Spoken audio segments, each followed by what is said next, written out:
दिल्ली शराब घोटाला केस में दिल्ली कोर्ट ने पूर्व मुख्यमंत्री अरविंद केजरीवाल और उप मुख्यमंत्री मनीष सिसोदिया को सीबीआई केस में बरी कर दिया है। राउज एवेन्यू कोर्ट ने शुक्रवार को कहा कि दोनों के खिलाफ बिना सबूत के आरोप साबित नहीं होता है। इस मामले में सीबीआई ने कुल 23 लोगों के खिलाफ चार्जशीट दाखिल की थी। कोर्ट ने सभी के खिलाफ आरोप तय करने से इनकार करते हुए सभी को बरी कर दिया है। कोर्ट से बाहर आते वक्त अरविंद केजरीवाल ने मीडिया से बात की। एएनआई से बात करते हुए वे भावुक भी हो गए और रो पड़े। उन्होंने कहा कि पीएम मोदी और अमित शाह ने मिलकर आजाद भारत का यह सबसे बड़ा राजनीतिक षड्यंत्र रचा। आम आदमी पार्टी को खत्म करने के लिए आम आदमी पार्टी के सबसे बड़े 5 नेताओं को जेल में डाल दिया। आज तक आजाद भारत के इतिहास में ऐसा कभी नहीं हुआ। पिछले कुछ सालों से भारतीय जनता पार्टी जिस तरह से शराब घोटाला कर रही थी और हमारे ऊपर आरोप लगा रही थी, आज कोर्ट ने सारे आरोप खारिज कर दिए और जितने भी एक्यूज्ड थे सबको डिस्चार्ज कर दिया। हम हमेशा कहते थे सत्य की जीत होती है। हमें भारतीय न्याय प्रणाली पे भरोसा है।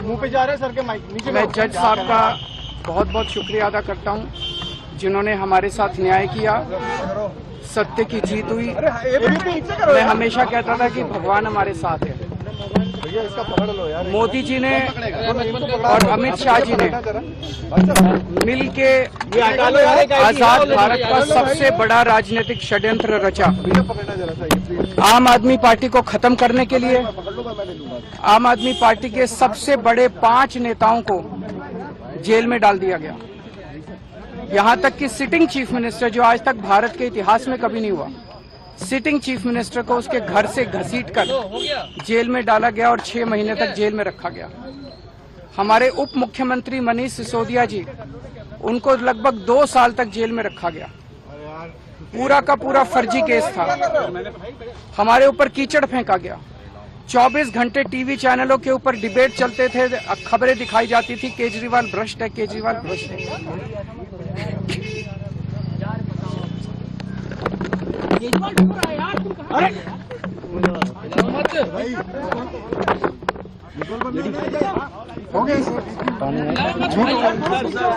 संभालिए सर, अपने आप संभालिए, हिम्मत सर, लाओ मत भाई। ये केजरीवाल भ्रष्ट नहीं है। मैंने केवल अपनी जिंदगी में ईमानदारी कमाई है। इन्होंने झूठा केस लगाया और आज ये साबित हो गया। कोर्ट ने कहा है कि केजरीवाल कट्टर ईमानदार है, मनीष सिसोदिया कट्टर ईमानदार है, आम आदमी पार्टी कट्टर ईमानदार है। मैं प्रधानमंत्री जी से कहना चाहता हूं, सत्ता के लिए इस तरह से खिलवाड़ मत कीजिए देश के साथ। इस तरह से संविधान के साथ खिलवाड़ मत कीजिए। आपको सत्ता चाहिए, अच्छे काम कीजिए। आज देश के सामने इतनी बड़ी बड़ी समस्याएं हैं, महंगाई है, बेरोजगारी है, पूरे देश में सड़कें टूटी पड़ी है, चारों तरफ पोल्यूशन ही पोल्यूशन हो रहा है। चारों तरफ देश में इतनी समस्याएं हैं, उन समस्याओं का समाधान करके सत्ता में आइए ना। केजरीवाल पे, आम आदमी पार्टी पे झूठे केस क्यों करते हैं? अच्छा काम करके सत्ता में आइए। इस तरह के झूठे केस कर... इस मामले में दिल्ली की राउज एवेन्यू कोर्ट ने कहा कि सीबीआई ने साजिश की एक कहानी गढ़ने की कोशिश की, लेकिन उसका सिद्धांत ठोस साक्ष्यों के बजाय मात्र अनुमान पर आधारित रहा। हजारों पन्नों की चार्जशीट में कई खामियां हैं और उसमें लगाए गए आरोप किसी गवाह या बयान से साबित नहीं होते हैं। केजरीवाल का नाम बिना किसी ठोस सबूत के जोड़ा गया। जब मामला किसी संवैधानिक पद पर बैठे व्यक्ति से जुड़ा हो, तब बिना पुख्ता सबूतों के आरोप लगाना कानून के सिद्धांतों के खिलाफ है। मुख्य आरोपी कुलदीप सिंह को बरी करते हुए कोर्ट ने कहा कि हैरानी की बात है कि उन्हें पहला आरोपी क्यों बनाया गया, जबकि उनके खिलाफ कोई ठोस सामग्री थी ही नहीं। इस दौरान तेलंगाना जागृत पार्टी के प्रेसिडेंट के कविता के वकील नीतीश राणा ने भी एएनआई से बात करते हुए कहा कि कोर्ट ने इस मामले में सभी आरोपियों को बरी कर दिया है और सीबीआई की इन्वेस्टिगेशन सही नहीं थी।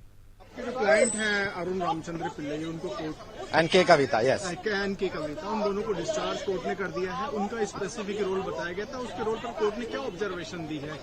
आज सबसे पहले तो मैं बता दूं, आज दिल्ली एक्साइज केस के ऊपर फ्रेमिंग ऑफ चार्ज के ऊपर जजमेंट आना था और ऑनरेबल कोर्ट ने आज सारे ही एक्यूज को डिस्चार्ज कर दिया इस ग्राउंड पे कि सीबीआई की इन्वेस्टिगेशन ठीक नहीं है, कोई भी मटेरियल नहीं है, कोई भी कोजेंट एविडेंस नहीं है जिस पे चार्ज फ्रेम किया जा सकता है। मैंने इस केस में के कविता जी और अरुण पिल्लई को रिप्रेजेंट किया और दोनों को डिस्चार्ज कर दिया गया। सर, एलिगेशन सीबीआई का ये भी था कि के कविता के बिहाफ पे उनका कोई जो एसोसिएट था, जो इसमें आरोपी था, वो साउथ लॉबी जो थी लिकर मैन्युफैक्चरर्स की, उसके साथ बातचीत में इन्वॉल्व थे। सर, साउथ लॉबी के वर्ड पे ही कोर्ट ने और जज साहब ने बहुत ऑब्जेक्शन किया कि ये वर्ड आया कहां से और किस तरह से ऐसे कंट्री को डिवाइड करने वाला वर्ड इस्तेमाल किया गया है।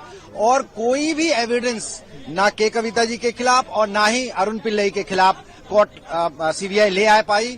इनफैक्ट किसी भी एक्यूज के खिलाफ एविडेंस नहीं लाए और सारे एक्यूज को डिस्चार्ज कर दिया गया। आप पीएमएलए के पुराने एक वकील रहे हैं, आपने एजेंसीज को भी रिप्रेजेंट किया है, तो आप जो मनी लॉन्ड्रिंग केस है उसका फेट क्या होगा? क्योंकि मेन केस जो है वो डिस्चार्ज हो गया। एक बार अगर प्रेडिकेट ऑफेंस खत्म हो जाता है, शेड्यूल ऑफेंस जो सीबीआई का केस है इस केस में, जब वो खत्म हो गया तो मनी लॉन्ड्रिंग का केस आगे नहीं चल सकता, क्योंकि मनी लॉन्ड्रिंग का केस पिगी राइड होता है शेड्यूल ऑफेंस पे, इसलिए मनी लॉन्ड्रिंग के भी केस ऑटोमेटिकली खत्म हो जाता है। जितने सख्त और साफ लहजे में सीबीआई के केस को निराधार बता दिया है, कहा है कोई सबूत नहीं है, तो आपको क्या लगता है सीबीआई इसको चैलेंज कर पाएगी? वो उनका अधिकार क्षेत्र है कि अगर वो चैलेंज करना चाहे, बट ऑनरेबल कोर्ट ने सिरे से केस को नकार दिया और कोई भी एविडेंस नहीं है जिस एविडेंस पे केस आगे चलाया जा सकता है और सारे एक्यूज को डिस्चार्ज कर दिया।